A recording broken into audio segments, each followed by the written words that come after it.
Hello friends, welcome to my channel exam तैयारी।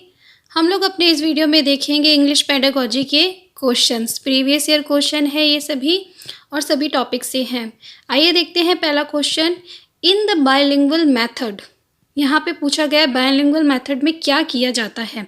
Option first है हमारा, students are given complete freedom to use the mother tongue. Second है, the mother tongue is used by the teacher to explain the meanings of new word, phrases etcetera. और third option है, the teacher teaches the entire lesson in the students mother टंग।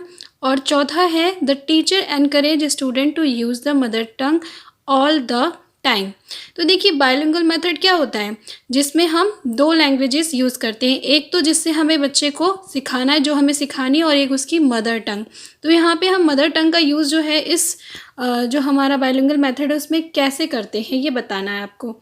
तो देखिए जो हमारा option fourth कहता है कि आप बच्चे को आज़ादी दे दो, हमेशा वो मदर टंग को यूज़ करें। या फिर ऑप्शन पहला बोलता है कि आप उसको फ्रीडम दो कि वो मदर टंग को यूज़ करे। देखिए मदर टंग को यूज़ करने के लिए यहाँ पे बोला जाता है, लेकिन यहाँ पे क्या होता है कि मदर टंग जो है वो टीचर यूज़ करती है बच्चे को बस एक्सप्लेन करने के लिए, जो भी वो उसकी जो लैंग्वेज वो सिखा रही है उसको समझाने में, न्यू वर्ड्स या फ्रेसेस में। ठीक है, तो ऑप्शन बी हमारा इसका सही होगा। नेक्स्ट क्वेश्चन देखते हैं। In the situational approach a teacher tries to, यानी कि सिचुएशनल अप्रोच में क्या करती है टीचर।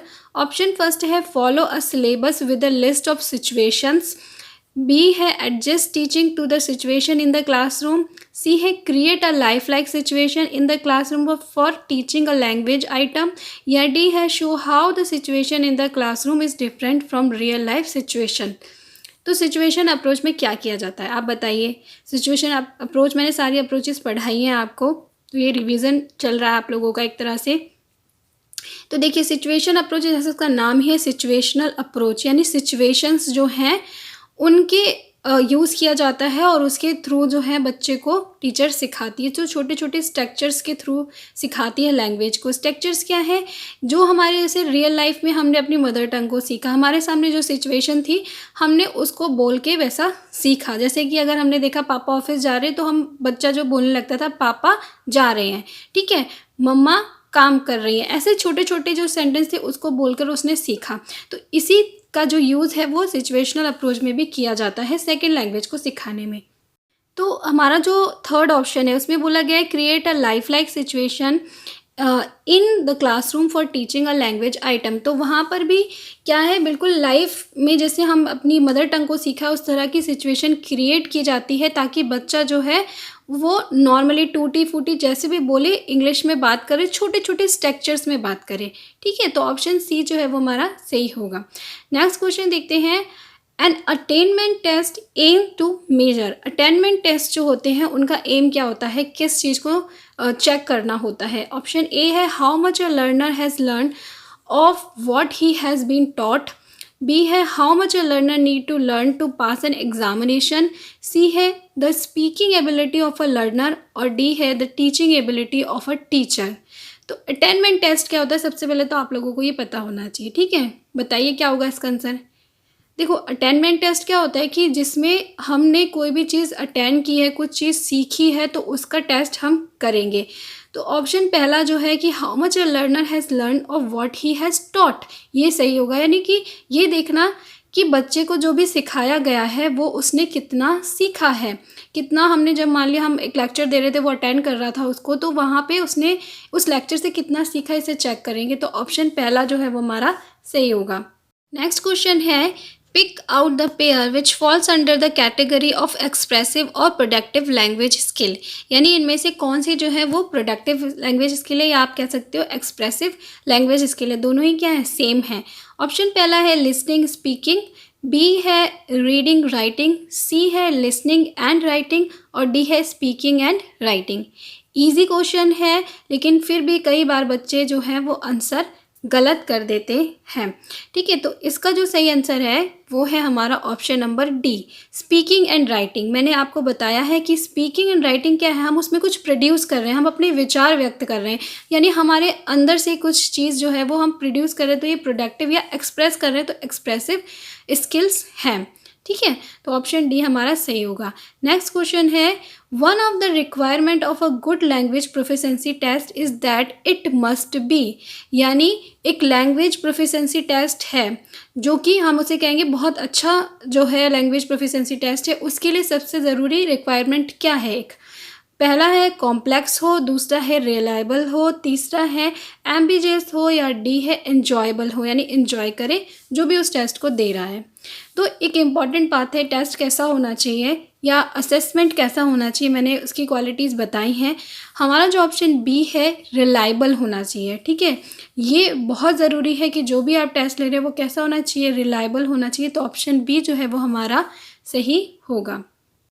नेक्स्ट क्वेश्चन है, इवैल्यूएशन इन एजुकेशन इज़, यानी एजुकेशन में जो हम इवैल्यूएशन करते हैं, मूल्यांकन करते हैं, वो क्या है, कैसा होना चाहिए?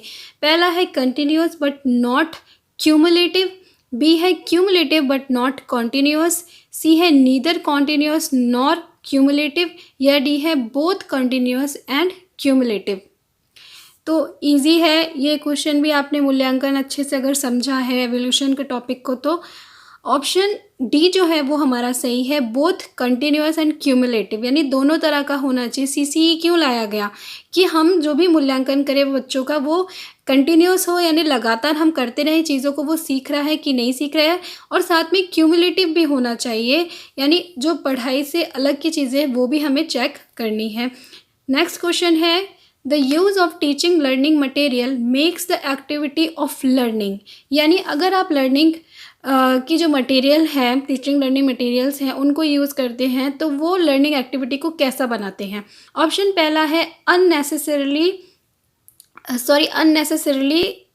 Difficult, B dull and challenging, C unnecessarily slow, और डी है ईजी एंड इंटरेस्टिंग, यानी कि डिफ़िकल्ट बना देते हैं, या डल बना देते हैं, या स्लो बना देते हैं, या फिर ईजी और इंटरेस्टिंग बना देते हैं। तो ऑप्शन डी हमारा सही है, ईजी एंड इंटरेस्टिंग, क्योंकि जब भी आप किसी एक्टिविटी से या किसी मटेरियल को दिखाकर बच्चों को पढ़ाओगे तो ऑब्वियसली है कि वो इंटरेस्टिंग हो जाएगा और बच्चों को आसानी से समझ में भी आएगा। ठीक है, नेक्स्ट क्वेश्चन देखते हैं, which of the following is suitable for making student responsible for their own learning, यानी बच्चे जो हैं अपनी खुद की लर्निंग के लिए रिस्पॉन्सिबल हो, तो उसके लिए इसमें से क्या सुटेबल है? पहला ऑप्शन है discouraging student for making decision about how they learn best, B है using technology to chat and network, C है encouraging student to ask more and more questions, या डी है give a lot of homework, project work and assignments to improve language skills of student. तो आपको क्या करना है, बच्चे को एनकरेज करना है कि बच्चा जो है वो अपनी पढ़ाई के लिए रिस्पॉन्सिबल हो, वो खुद से, उसे कोई बोले नहीं कि पढ़ो भाई, वो खुद से ही करे, उसको इंटरेस्ट आने लगे पढ़ने में। तो ऑप्शन सी हमारा सही है कि encouraging student to ask more and more questions, ज़्यादा से ज़्यादा वो क्वेश्चन करेगा, हम उसको एनकरेज करेंगे, इसका मतलब है वो अच्छे से समझ रहा है, चीज़ें सीख रहा है, तभी तो वो क्वेश्चन कर रहा है। उसे आंसर जब मिलने लगेगा तो उसे पढ़ाई भी अच्छी लगने लगेगी, इंटरेस्ट भी आने लगेगा। नेक्स्ट क्वेश्चन है, which is the skill among the ones given below that can not be tested in a formal written examination, यानी आपको कुछ ऑप्शंस दिए गए हैं, उसमें बोला गया है कि इनमें से कौन सी स्किल जो है जिसको आप किसी फॉर्मल रिटन एग्जामिनेशन के थ्रू टेस्ट नहीं कर सकते हो। पहला ऑप्शन है रीडिंग फॉर इंफॉर्मेशन, बी है meaning of word and phrases, C है एक्सटेंसिव रीडिंग फॉर प्लेजर, या डी है एनालाइजिंग टेक्स्ट। तो कौन सी चीज़ें जिसे हम रिटन एग्ज़ाम के थ्रू, यानी हम टेस्ट लेकर उससे चेक नहीं कर सकते हैं? तो ऑप्शन थर्ड जो है एक्सटेंसिव रीडिंग फॉर प्लेजर, ये सही आंसर, क्योंकि अगर कोई व्यक्ति अपने प्लेजर के लिए किसी बुक को पढ़ रहा है और फिर हम उससे टेस्ट लेने लगे कि भाई इस बुक में क्या था, तो वो जो है हमको नहीं बता पाएगा, हम उसको एक रिटन एग्ज़ाम के रूप में नहीं ले सकते उसकी जानकारी को, क्योंकि वो तो प्लेजर के लिए पढ़ रहा था, वो बहुत ज़्यादा ध्यान देके इंटेंस होके नहीं पढ़ रहा था ना, या फिर किसी चीज़ को सीखने के लिए नहीं पढ़ रहा था वो, ठीक है, कोई इन्फॉर्मेशन कलेक्ट करने के लिए नहीं पढ़ रहा था। तो ये हमारा ऑप्शन जो है वो सही होगा। नेक्स्ट क्वेश्चन है, Ania while teaching paragraph construction should draw attention to, यानी एनिया टीचर है जो कि पैराग्राफ कंस्ट्रक्शन सिखा रही है बच्चों को कि पैराग्राफ को कैसे लिखा जाता है, तो उसे किस चीज़ पे ज़्यादा अटेंशन देना चाहिए? पहला है a large variety of ideas, B है ओरिजिनलिटी ऑफ आइडियाज़, सी है topic sentence supporting details and connectors, या डी है अ रेंज ऑफ वोकेबलरी। तो कौन सी चीज़ें, जब आप देखिए पैराग्राफ कंस्ट्रक्शन सिखा रहे हैं, किसी भी टॉपिक पे सिखा रहे हैं, तो सबसे पहले तो भाई टॉपिक पता होना चाहिए, टॉपिक की सेंटेंस क्या क्या लिखोगे, ठीक है, उसमें क्या क्या सपोर्टिंग डिटेल होंगी, कनेक्टर्स क्या होंगे। तो हमारा ऑप्शन सी जो है वो सबसे बेहतरीन आंसर है, क्योंकि इसमें सारी चीज़ें वो हैं जिन पे हमें ध्यान देना ज़रूरी होता है, ठीक है। तो ऑप्शन सी सही होगा। नेक्स्ट क्वेश्चन है which among the following is a feature of a child centred language classroom, यानी इसमें से कौन सा चाइल्ड सेंटर्ड लैंग्वेज क्लासरूम का एक फीचर है, एक आप कह सकते हो कि हाँ ये चाइल्ड सेंटर्ड क्लासरूम है। ऑप्शन पहला है teacher give instruction and expect children to obey and be discipline, यानी टीचर इंस्ट्रक्शन दे और बच्चे उसको सुने। B children interact in that target language through task that require multiple intelligence. C children work individually to prepare projects, या D teacher plan assessment every day. तो child centred classroom क्या है, जब जहाँ पे आपने क्या जो भी चीज़ आप पढ़ा रहे हो बच्चे को फोकस में रख के पढ़ा रहे हो। बच्चे आपकी क्लास में अलग अलग बुद्धि के बच्चे हैं, अलग अलग स्तर के बच्चे, उन सबको ध्यान में रख के पढ़ा रहे हो, तो आप उसको एक चाइल्ड सेंटर्ड क्लासरूम कह सकते हो। तो हमारा जो ऑप्शन बी है children interact in the target language through task that require multiple intelligence, ये हमारा सही होगा, क्योंकि यहाँ पे एक तो बच्चों को हम टास्क से इंटरेक्ट करा रहे हैं, एक्टिविटी के थ्रू सिखा रहे हैं, ऊपर से इस तरह की जिसमें क्या है मल्टीपल इंटेलिजेंस रिक्वायर्ड हो, यानी अलग अलग तरह के सभी तरह के जो भी आपकी क्लास के बच्चे हैं उन सब के लिए वो हेल्पफुल रहे। तो ये हमारा इसलिए सही आंसर होगा। नेक्स्ट क्वेश्चन देखते हैं fluency in English can be developed through, यानी आप इंग्लिश में क्या है फ्लुएंसी चाह रहे हो कि बच्चा बहुत अच्छे से एकदम जल्दी जल्दी भाषा को बोलना सीख ले फ्लुएंसी के साथ, तो उसके लिए आप कैसे डेवलप कर सकते हो उससे। ऑप्शन ए है creating opportunity to use the target language for communication, B है the teacher talking for most of the time, C है the teacher begin alert to spot the errors and correct them, या D है allowing student who are not confident to have the freedom to be quiet. तो कौन सा इसका सही answer होगा। Fluency आप चाह रहे हो तो सबसे अच्छा क्या तरीका कि आप उसको बोलने की आज़ादी दो, ठीक है, वो बोल सके, ऐसी अपॉर्चुनिटी दो। तो ऑप्शन पहला है creating opportunity to use the target language for communication, जितनी ज़्यादा आप अपॉर्चुनिटी दोगे उतना ज़्यादा वो बोलेगा, उतनी ज़्यादा उसकी ड्रिलिंग और प्रैक्टिस होगी, तो वो उतने ज़्यादा उसकी जो लैंग्वेज है वो फ्लुएंट होगी। ऑप्शन ए हमारा सही होगा।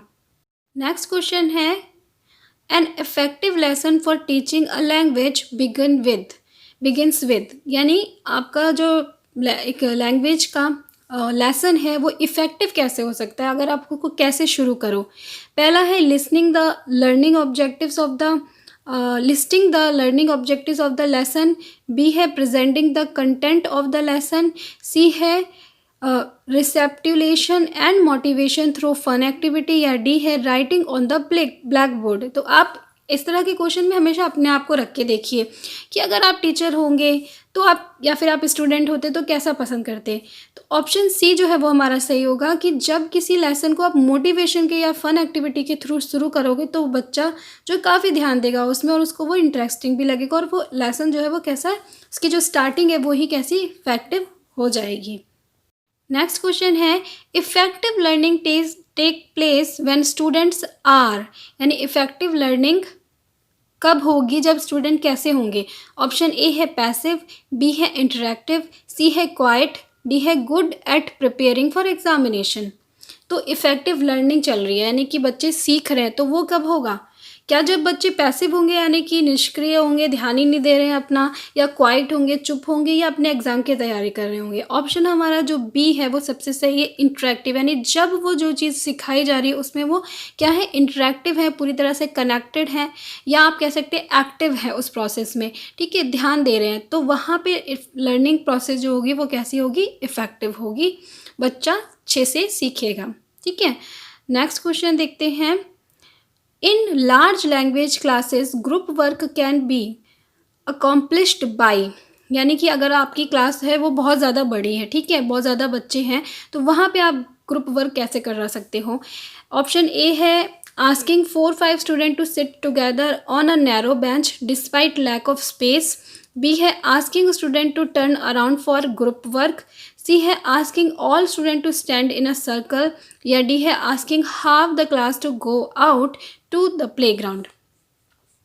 तो देखिए इसका जो सही आंसर है वो है हमारा option number C, asking all student in a circle. जब आप सारे स्टूडेंट्स को एक सर्कल में खड़े कर लें और बीच में आप खुद खड़े हो जाएं, तो वहाँ से क्या है कि आप जो भी एक्टिविटी कराएंगे या जो भी बात कहेंगे वो सभी को अच्छे से सुनाई देगी और आपकी भी नज़र जो है वो सब पे प्रॉपरली रहेगी। तो एक बड़ी क्लास में सबसे अच्छा तरीका होता है कि आप ग्रुप वर्क कराना चाहते हो तो सर्कल में खड़ा कर लो बच्चों को।